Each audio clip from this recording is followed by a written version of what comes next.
तो जिल्लत मिलेगी, दुनिया थूकेगी, दुनिया आतंकवादी बोलेगी, जी ये हमको टेररिस्ट बोलते हैं। अबे तुम हरकतें तो वैसी करना छोड़ो, जिस थाली में खाते हो उसमें छेद करने की बात करोगे। अभी एक लड़की वीडियो बनाती हुई घूम रही थी, मैं मुस्लिम हूँ इसलिए मुझे कोई घर नहीं दे रहा है, ये नहीं कर रहा है। अरे तुम लोग शर्जील इमाम का समर्थन करते हो, अफजल गुरु का समर्थन करते हो, बुरहान वानी का समर्थन करते हो, अफजल गुरु के जनाजे की नमाज में जाते हो, याकूब मेमन की जनाजे की नमाज में टोपी वाले दाढ़ी वाले क्यों जाते हैं जी? फिर कहते हैं जी मुसलमानों पे भरोसा करो। अगर मुसलमान जलील हो रहा है तो उसका कारण खुद मुसलमान है।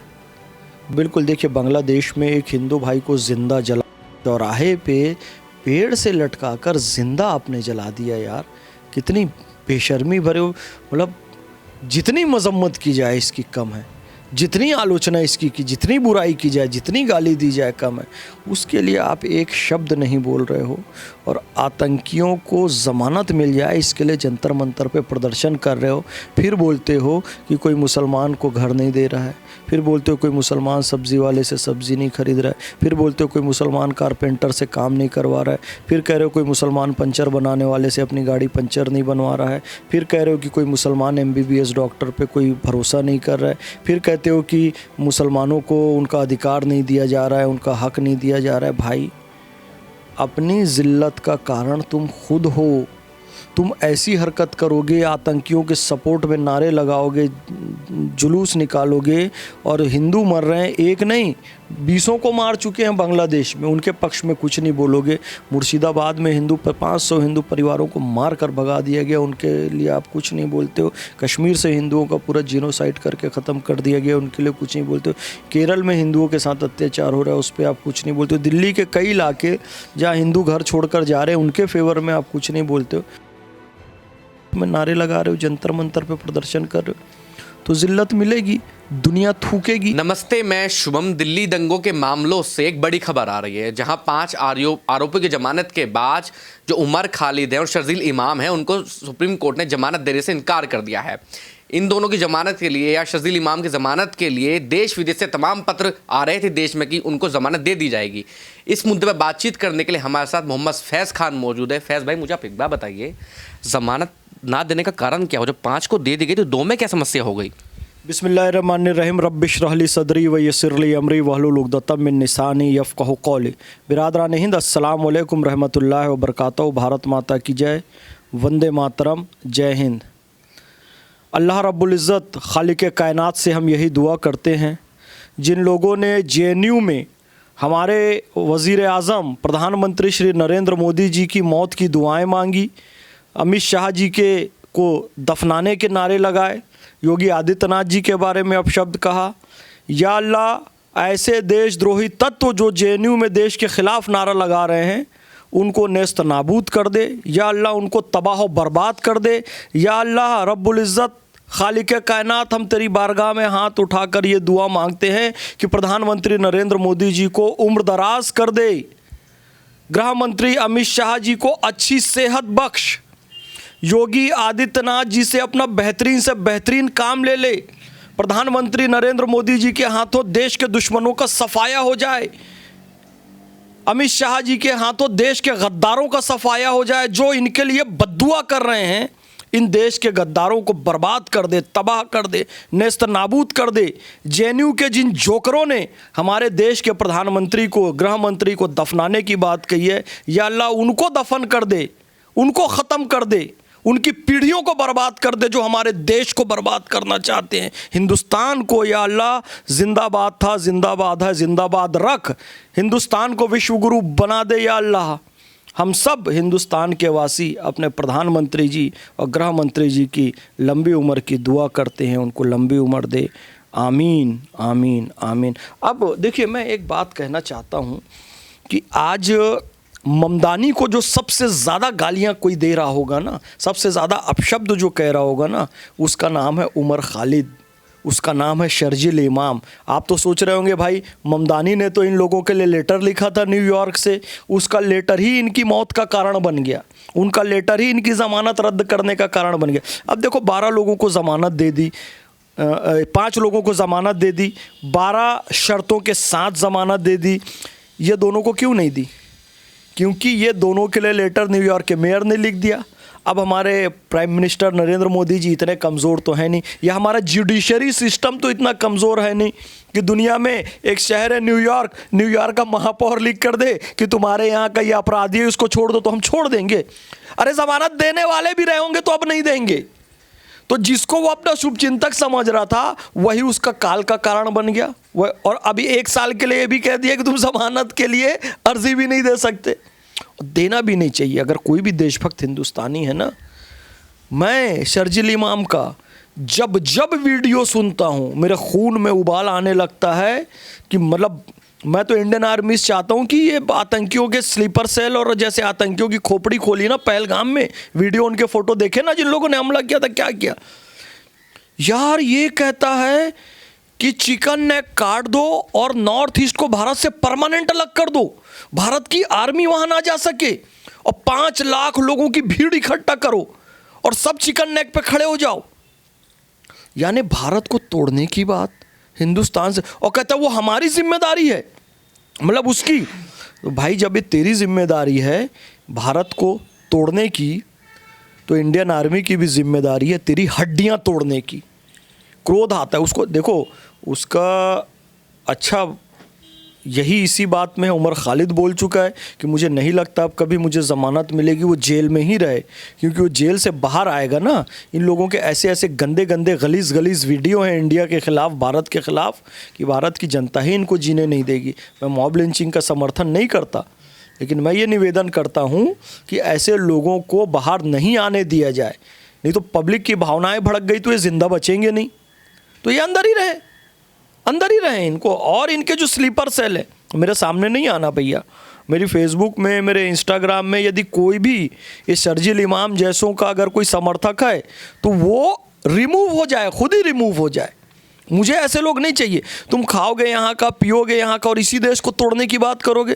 जिस थाली में खाते हो उसमें छेद करने की बात करोगे। अभी एक लड़की वीडियो बनाती हुई घूम रही थी, मैं मुस्लिम हूँ इसलिए मुझे कोई घर नहीं दे रहा है, ये नहीं कर रहा है। अरे तुम लोग शर्जील इमाम का समर्थन करते हो, अफजल गुरु का समर्थन करते हो, बुरहान वानी का समर्थन करते हो, अफजल गुरु के जनाजे की नमाज में जाते हो, याकूब मेमन की जनाजे की नमाज में टोपी वाले दाढ़ी वाले क्यों जाते हैं जी? फिर कहते हैं जी मुसलमानों पे भरोसा करो। अगर मुसलमान जलील हो रहा है तो उसका कारण खुद मुसलमान है। दिल के फफोले जल उठे सीने के दाग से, इस घर को लगी आग घर के चिराग से। वो लड़की जो बदनाम कर रही है, ये बताइए इतने सारे मुस्लिम इलाके हैं, किसी मुस्लिम ने उसे घर नहीं दिया? यदि उसे घर नहीं मिल रहा है यानी मुस्लिम उसे घर नहीं दे रहे हैं। उसका किसी ने बुर्का हटाने के लिए कहा कि बुर्का, किस मुस्लिम इलाके में तुम गई तुमको बुर्का हटाने के लिए कहा गया? यानी कि तुम नहीं गई, यानी कि तुम देश का माहौल ख़राब करने के लिए जानबूझ के हिंदुओं के दरवाजे को खटखटा रही हो। क्योंकि अभी दिल्ली बम ब्लास्ट का केस हुआ है, उमर वाला केस हुआ है, जिन लोगों ने उसको घर किराए से दिया था वो बेचारे अभी अदालत के और जेल के चक्कर काट रहे हैं। तो भाई आदमी तो सावधान रहेगा ना, अपनी सुरक्षा देखेगा ना। और भाई अच्छा हुआ उसको घर नहीं दिया। जो लड़की घर नहीं मिलने पर वीडियो बना बना के बदनाम कर रही है भारत को और हिंदुओं को, वो लड़की घर मिलने पर कितना बदनाम करती कि मुझे इस घर में मेरा शोषण किया गया, मेरे मुसलमान होने के कारण मुझे यहाँ गौमांस नहीं पकाने दिया गया, मेरे मुसलमान होने के कारण मुझे बुर्का हटाने के लिए कहा गया। अरे झांसी के आज सारे शॉप वालों ने एक सर्कुलर निकाला है कि भैया बुर्का या हिजाब या नकाब या जो हम वो भी पहनते हैं, सर्जिकल मास्क, वो पहनकर भी कोई ना है। क्यों? चोरी की घटना बढ़ रही है, लोग बुर्का नकाब, ये मैं नहीं कहता कि मुसलमान कर रहा है, अरे कोई चोर बुर्का हिजाब पहन के घुस ही रहे हैं चोरी की घटनाओं को अंजाम देने, तो उससे तो मुसलमान भी बदनाम हो रहा है ना। तो भाई यदि कोई आपको कह देता वहाँ का, अब इसको मान लो कहीं घर मिल भी जाता है, ये लड़की जो तमाशा कर रही है, अब सिक्योरिटी गार्ड इसको रोज़ बोलता है एंट्री के समय कि भाई अपना बुर्का हटाओ, हिजाब हटाओ, कैमरे में आना चाहिए, तो ये क्या हंगामा करती बताओ? यही बोलती ना कि मेरे को मुसलमानों ने कारण ऐसा किया जा रहा है, देश का माहौल खराब कर। अच्छा हुआ उसको किसी ने घर नहीं दिया, अच्छा हुआ। नहीं मिला तो इतना हंगामा, मिल जाता तो उससे ज़्यादा हंगामा करती। और ये सब कौन है पता है? जो वीडियो बना ये सब शर्जील इमाम के सपोर्टर लोग हैं जो भारत को तोड़ना चाहते हैं। तो ऐसे लोगों को घर देना भी नहीं चाहिए। मैं तो कहता हूँ इन लोगों की उल्टा जांच करो और SIR करो, और जो बांग्लादेशी रोहिंग्या इनको डिटेंशन सेंटर में डाल के डिपोर्ट करो। साथ साथ जो इनके सपोर्टर हैं इनको भी डिटेंशन सेंटर में डालकर इनको डिपोर्ट कर दो। सीधी बात, साफ कहना, सुखी रहना। मुझे आप एक बात बताइए, जैसे कि अभी आपने कहा, जैसे मैं वक्फ की बात करूं, तमाम मुस्लिम समाज के लोग सड़कों पर आए, खूब प्रदर्शन हुआ, इन दोनों की वीडियो खूब सोशल मीडिया पर वायरल है। जैसे गाजा में जो भी मामला चलता है, तमाम मुस्लिम लोग उसके लिए आवाज़ उठाते हैं, कभी पेप्सी का बॉयकॉट करते हैं, कभी किसी चीज़ का बॉयकॉट करते हैं। इन दोनों की वीडियो आने के बावजूद भी क्या मुस्लिम समाज ने सड़कों पर प्रदर्शन किया कि इनको फांसी हो जानी चाहिए, या आरोपी हैं या आतंकवादी हैं? तमाम ऐसे प्रदर्शन आपने देखेंगे। मुस्लिम समाज ने प्रदर्शन क्यों नहीं किया इन लोगों पर? मतलब आज भी अभी जंतर मंतर प्रदर्शन होने जा रहा है कि इन लोगों को जमानत क्यों नहीं मिली है? नहीं, देखो, जो भी जंतर मंतर पे प्रदर्शन कर रहे हैं वो कहीं ना कहीं आतंकियों के स्लीपर सेल है, यानी आतंकियों के सपोर्टर हैं। मैं भारतीय इंटेलिजेंस सर्विसेज से गुजारिश करता हूं कि जो लोग जंतर मंतर पे जाएं, उन सब की वीडियोग्राफी हो, उनके अकाउंट की, उनके फ़ोन की, सब की जांच हो। इनके कनेक्शन आतंकवादियों से आपको निश्चित रूप से मिलेंगे। और बिल्कुल देखिए, बांग्लादेश में एक हिंदू भाई को ज़िंदा जला दिया, चौराहे पे पेड़ से लटका कर ज़िंदा आपने जला दिया। यार, कितनी बेशर्मी भरे हो। मतलब जितनी मजम्मत की जाए इसकी कम है, जितनी आलोचना इसकी की, जितनी बुराई की जाए, जितनी गाली दी जाए कम है। उसके लिए आप एक शब्द नहीं बोल रहे हो। और आतंकियों को ज़मानत मिल जाए इसके लिए जंतर मंतर पे प्रदर्शन कर रहे हो। फिर बोलते हो कि कोई मुसलमान को घर नहीं दे रहा है, फिर बोलते हो कोई मुसलमान सब्ज़ी वाले से सब्ज़ी नहीं खरीद रहा है, फिर बोलते हो कोई मुसलमान कारपेंटर से काम नहीं करवा रहा है, फिर कह रहे हो कोई मुसलमान पंचर बनाने वाले से अपनी गाड़ी पंचर नहीं बनवा रहा है, फिर कह रहे हो कि कोई मुसलमान MBBS डॉक्टर पे कोई भरोसा नहीं कर रहा है, फिर कहते हो कि मुसलमानों को उनका अधिकार नहीं दिया जा रहा है, उनका हक नहीं दिया जा रहा है। भाई, अपनी ज़िल्लत का कारण तुम खुद हो। तुम ऐसी हरकत करोगे, आतंकियों के सपोर्ट में नारे लगाओगे, जुलूस निकालोगे, और हिंदू मर रहे हैं, एक नहीं 20 को मार चुके हैं बांग्लादेश में, उनके पक्ष में कुछ नहीं बोलोगे। मुर्शिदाबाद में 500 हिंदू परिवारों को मार कर भगा दिया गया, उनके लिए आप कुछ नहीं बोलते हो। कश्मीर से हिंदुओं का पूरा जीनोसाइड करके ख़त्म कर दिया गया, उनके लिए कुछ नहीं बोलते हो। केरल में हिंदुओं के साथ अत्याचार हो रहा है, उस पर आप कुछ नहीं बोलते हो। दिल्ली के कई इलाके जहाँ हिंदू घर छोड़कर जा रहे हैं, उनके फेवर में आप कुछ नहीं बोलते हो। आतंकियों के सपोर्ट में नारे लगा रहे हो, जंतर मंतर पे प्रदर्शन कर रहे हो, तो जिल्लत मिलेगी, दुनिया थूकेगी, दुनिया आतंकवादी बोलेगी। जी, ये हमको टेररिस्ट बोलते हैं। अबे तुम हरकतें तो वैसी करना छोड़ो। मुझे तो कोई टेररिस्ट नहीं बोलता है। अभी इनको बोलो भारत माता की जय लगाओ, नहीं लगेगा। वंदे मातरम बोलो, नहीं मुंह से निकलेगा, इनका मुंह नहीं फूटेगा। जय हिंद बोलो, नहीं बोलेंगे। जय फिलिस्तीन बोलो, तुरंत बोलने लगे। तुम्हारा बाप है फिलिस्तीन? शर्जील इमाम तुम्हारा चच्चा लगता है? अफजल गुरु बुरहान वानी, याकूब मेमन तुम्हारे दादा लगते हैं, मामा लगते हैं, चाचा लगते हैं? क्या रिश्तेदार लगते हैं? क्या रिश्ता है तुम्हारा उससे? और है तो तुम भी फिर आतंकवादी के स्लीपर सेल हो, उनके सपोर्टर हो। तुम्हारा स्थान जेल पे होगा। बेशरम लोग। मेरा सवाल आपसे ये है कि अगर इन दोनों को जमानत मिलती भी है आगे जाके कभी, आपको लगता है समाज में प्रभाव डालेंगे? मुस्लिम समाज में इन जैसे युवाओं का प्रभाव है? उन लोग नहीं है, इनका बिल्कुल प्रभाव नहीं है। अब देखो, मैं इतने समय से राष्ट्रवाद की बात कर रहा हूँ, मुसलमानों में जो कट्टरपंथ आ गया है उसके ख़िलाफ़ मैं बात कर रहा हूँ, मुसलमानों में समाज सुधार हो इसकी मैं बात कर रहा हूँ। इंस्टेंट ट्रिपल तलाक, हलाला और वक्फ अमेंडमेंट एक्ट जो है, हम लगातार ये सब में सुधार की बात कर रहे हैं।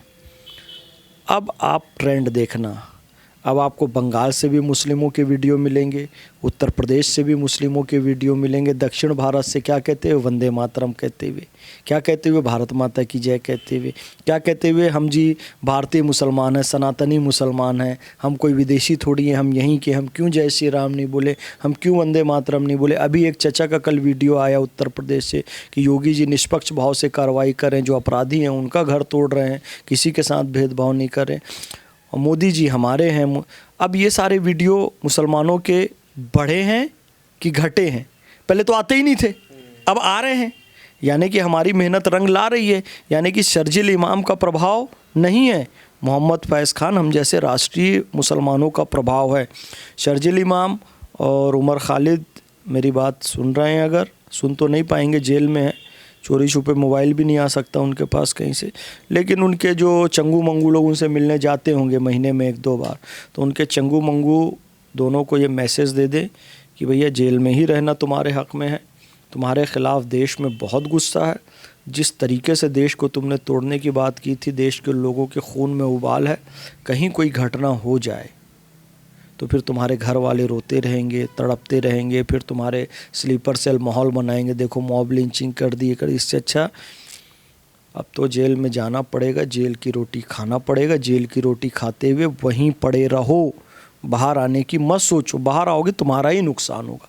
इन लोगों का कोई प्रभाव नहीं है, ना किसी मुस्लिम यूथ पर है, ना किसी हिंदू यूथ पर। ना देखिए, हाँ जो टटपुंजिया किस्म के थोड़े बहुत अभी लेफ्ट के बच गए हैं, कुछ थोड़े बहुत जेएनयू में भी थोड़े बहुत ही बच्चे हैं, वही योगी मुर्दाबाद, मोदी मुर्दाबाद, और इसकी कब्र खुदेगी, उसकी कब्र खुदेगी।